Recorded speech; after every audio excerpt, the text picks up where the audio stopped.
All right, so we've been talking about mastery and it's more specifically self-mastery. I don't know who it is, but man, they really want to talk to somebody.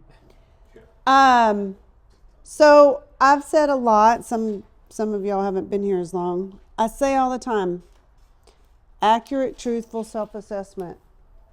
The first step, I have this on a post-it note posted at my desk. The first step in change is becoming aware of your own bullshit, which is another way of saying, hey, let's do some accurate, truthful self-assessment, okay? And it's just, I say this all the time, but this is true. It's funny how Eric and I don't talk about what we're going to talk about. I don't know what he's going to say, and he doesn't know what I'm going to say, right? So how do you know if you're accurately and truthfully self-assessing, right? Because so many times we're like, I'm good. Like I sold 6 cars this month. I'm good. Are you though? Like, are you? Did your skill sell those cars? Or did happenstance sell those cars? Someone else couldn't close and you closed somebody, right? That's good that you step in and we all help each other. But that's kind of happenstance. That just kind of fell in your lap. You didn't cultivate it. You didn't create it. You didn't go seek it out, right? So things like that, right? Okay, how many of my like an accurate way to self-assess at the end of the month, how many of my car deals were mine? That I brought them in, I cultivated that lead, right? I got on the phone, I made that personal connection. Like Rick says, I had the attitude and the energy and we got it done. Maybe somebody in the end had to help you because people get twisted for all kinds of reasons. I mean, it happens, like you're about to close and then all of a sudden they freak out, like it's nothing you did. They freak out, right? So one way that you might know you're accurately or truthfully self-assessing your own bullshit is what I am uncovering about myself uncomfortable.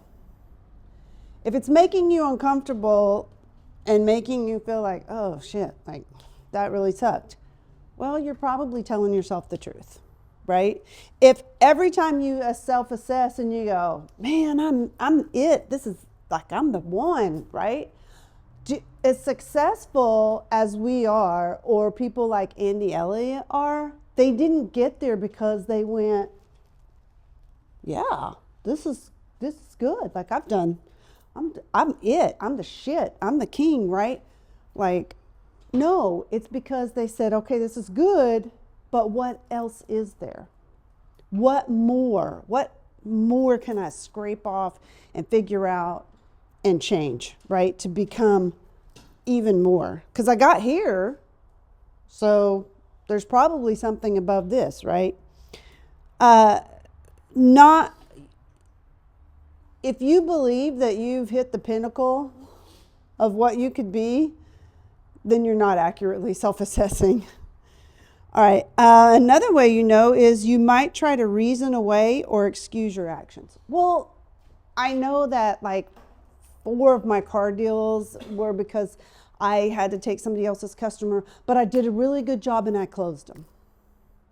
Well, that might be true, but again, did you cultivate those yourself? Is that your success, or is it just success adjacent, shall we say, right? Or another way, you may try to blame past events for your current behavior. Well, you're self-assessing and you go, oh, I probably shouldn't have said that, but if so-and-so hadn't done this, or because I grew up this way, or whatever, then that's bullshit. Because you're grown up now, it's time to say, yeah, all that shit happened in my past. Somebody said this to me, somebody did that to me, my parents didn't support me enough, whatever it might be, right? It's time to take that off and cut through the bullshit and self-assess, okay? All right, so while you're doing that though, there's a difference between judgment and assessment. Oh my God, That was so stupid. Oh my God. Why did I do that? I shouldn't have done that. I should have done this. I should have done that. Instead of saying, okay, that didn't go well. I used to say this to my son all the time as he was growing up. When he would fall or something, he would fail at something, I would say, well, that didn't go to plan, or that didn't go well. Because it's not a judgment, it's a fact that didn't go well. It didn't go the way you wanted it to do, right? Rather than, geez, Ezra, like, why did you do that? Why did you fall? Why didn't you do this? Why didn't you do that? That's a judgment. An assessment is, okay, this didn't go the way I wanted it to do. Let's figure out why. Let's figure out why in a logical and methodical manner, okay? The other thing is reactive. I kind of wrote those backwards.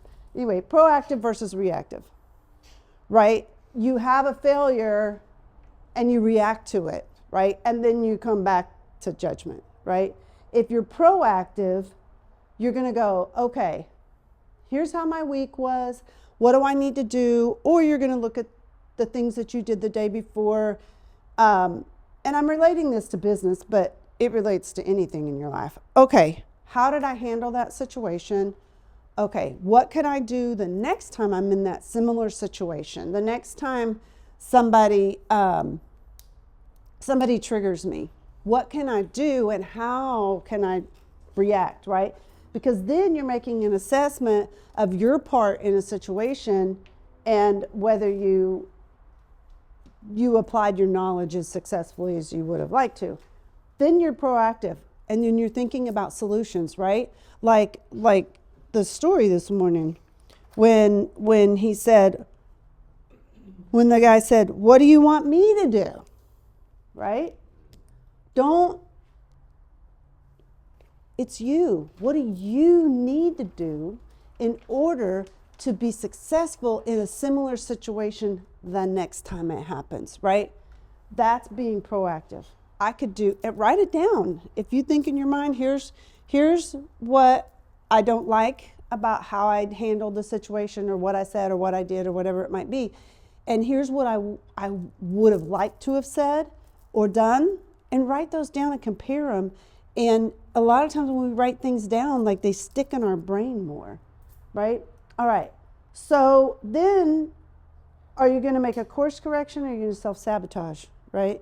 Because when you're self-sabotaging, you're reactive. And you're like, God, dang it.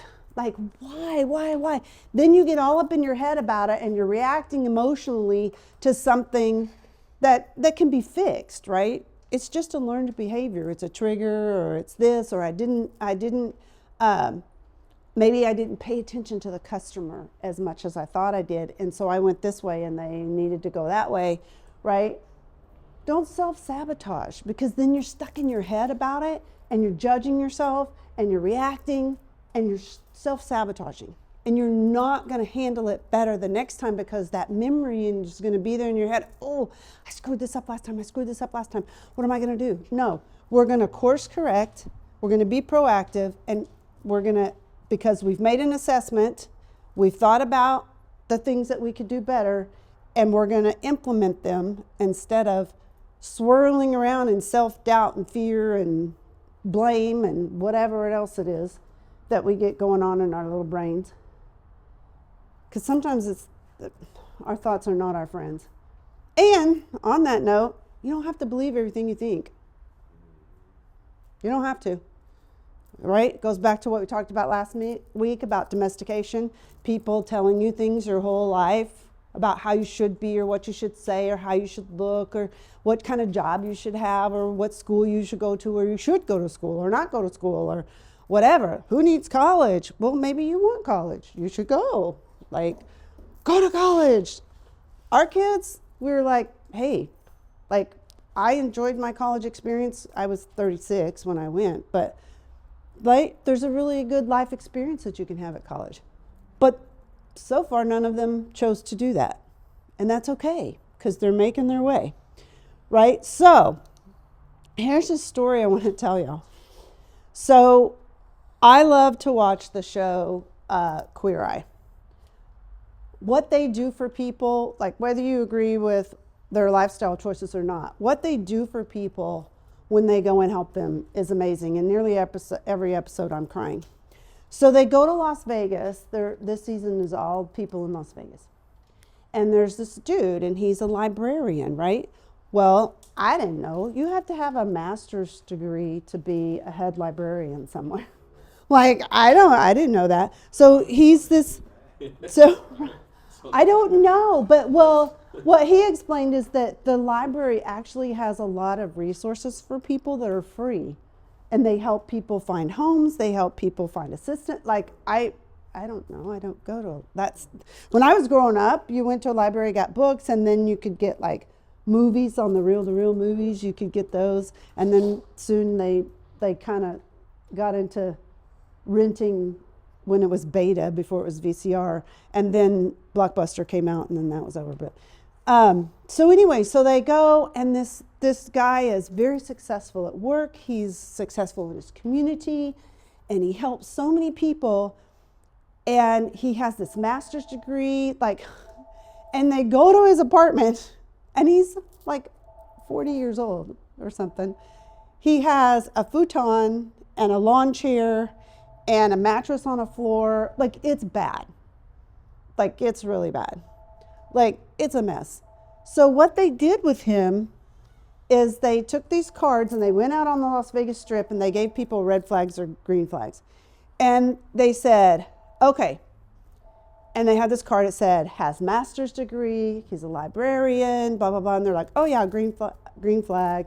Oh, and he does this, and he helps in his community. Oh, green flag. And they were like, but this is what his living room looks like. And they were all like, red flags, red flags, red flags.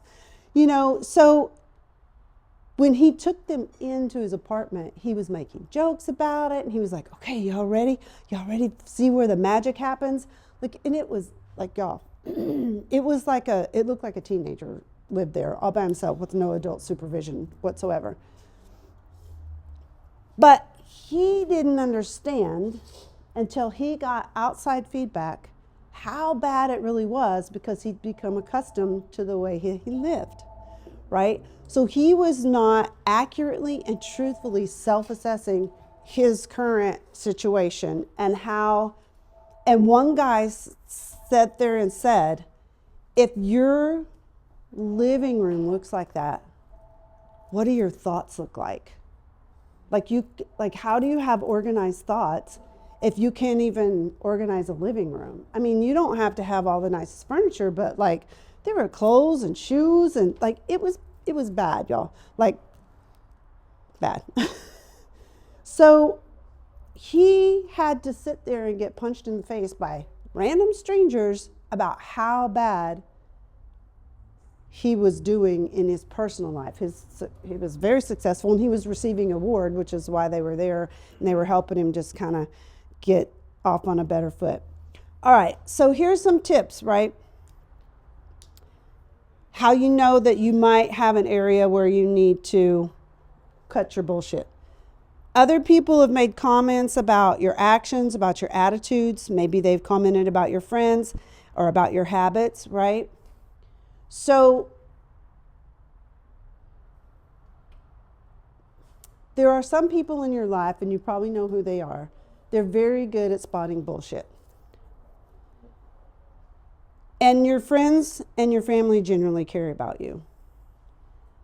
But if there are people in your life who are saying to you, I don't know about that person. I don't know. Like, listen to them and just open your eyes, right? If people are constantly telling you, hey, you have a bad attitude, like your face, like, ugh, like you need to fix that, right? Like we talked about having a poker face yesterday. We were like, when things go really bad in a car deal, like you got to get your poker face on and you got to pretend like they're not going bad. Not pretend, so to speak, but don't let that show on your face. Don't let it show how disappointed you are that it's starting to go south. You keep that energy and attitude, right? You keep that on your face, and you hand it off to somebody else, right? If you can't control this, because our face speaks volumes, and everybody in here, whether you know it or not, you're constantly getting pieces of information from the people that you talk to all the time. You should be. If you're not reading facial expressions and body language, get on the internet. They'll tell you how to do it. Like, right? Another tip to know you got an area you need to clean up bullshit in is, like, have you learned some new information that made you uncomfortable? Like, if we're up here telling you things and you're like, that's not for me, I don't need that.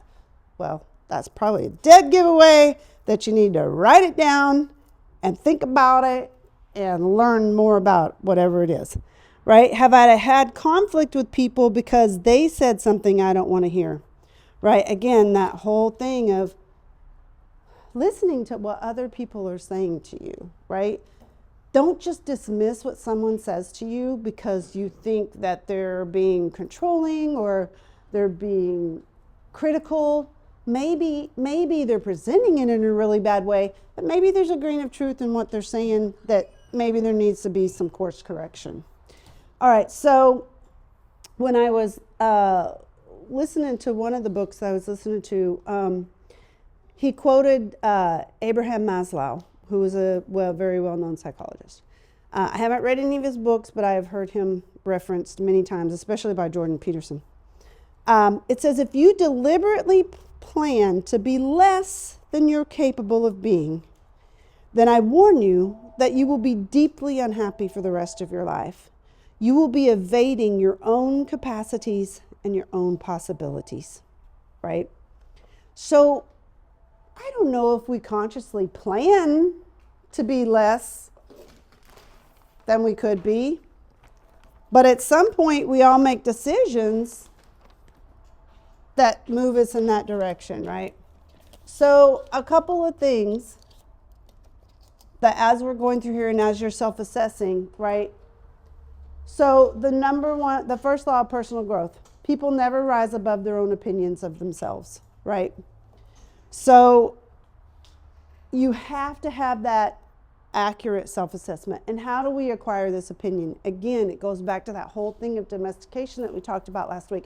Other people are giving you input constantly, and you're choosing to say, oh, that must be right, right? You have to find the balance of when someone tells you something that you feel like if they care about you, that they're telling you for benefit, or they're telling you this because of their own fears or their own worries or whatever it might be, right? You got to find that balance.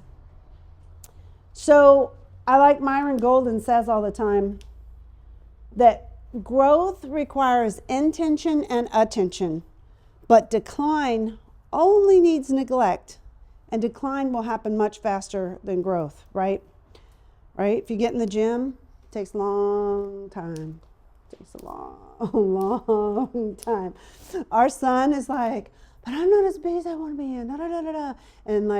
and these guys are this big, this guy's that big. I'm like, bro, like it's January will be 2 years for you. Like you're also going through puberty, so your body has to deal with that.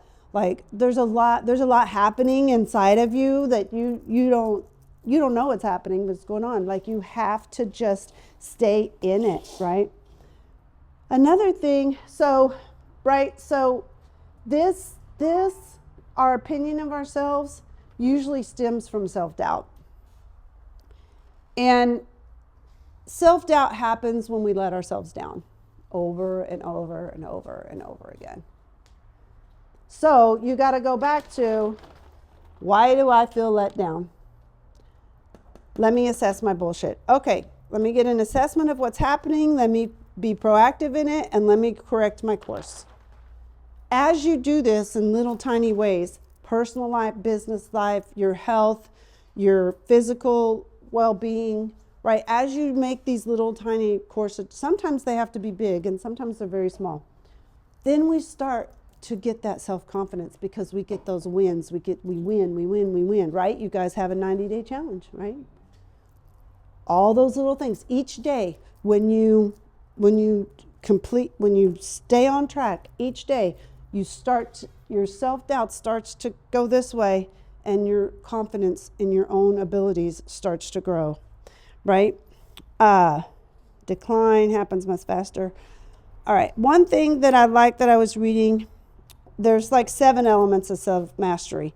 One of them is self-understanding, right? The ability to understand what, how, and why we do the things we do. And trust me, this is very important.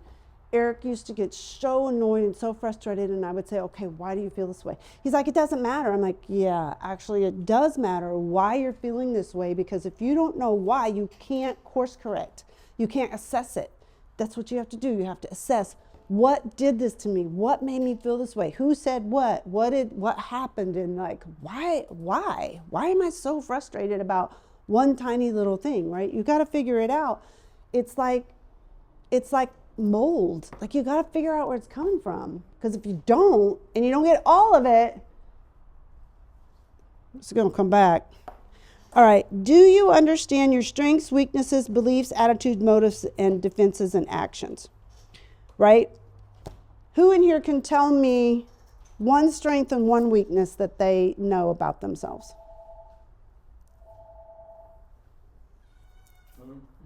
The fact that y'all have to think that long worries me. Yes. I'm super confident in my sales ability, but I do not follow up. Exactly, right? 2 sides of the same coin, right? Sometimes our biggest strength is also our biggest weakness. Jonathan? I think one of my biggest weaknesses is eating a lot of sugar.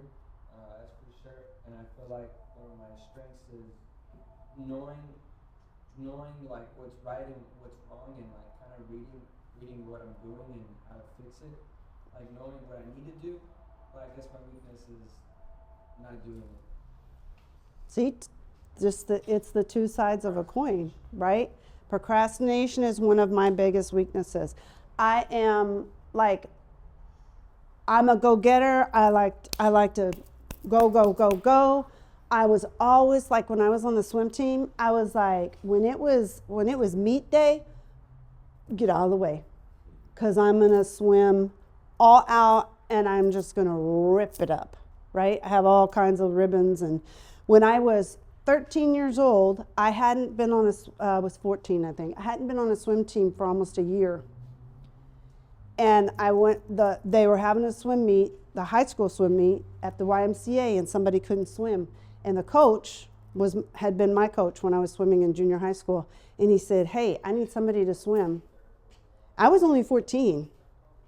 I swam faster than most of the varsity people after not swimming for a year. Like, I was a badass. But I didn't like practice. I hated the work. I hated it because I had a natural ability to like push myself and just like kill myself at a meet. I didn't like to go to practice. I feel better. I'm better at that now.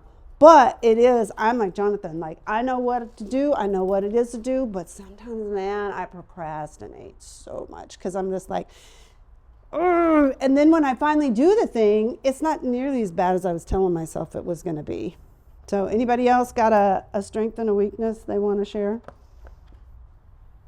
Having the ability to do something without knowing how to implement it. Getting paralyzed by lack of knowledge, right? But how easy is it really nowadays, especially, to go seek out how to do something if you don't know how to do it? Good Lord. I mean, just get on YouTube. You can learn how to make almost anything. Like, we watched a guy, we were in Colorado, and we watched a video for like, I don't know, it was 30 minutes probably.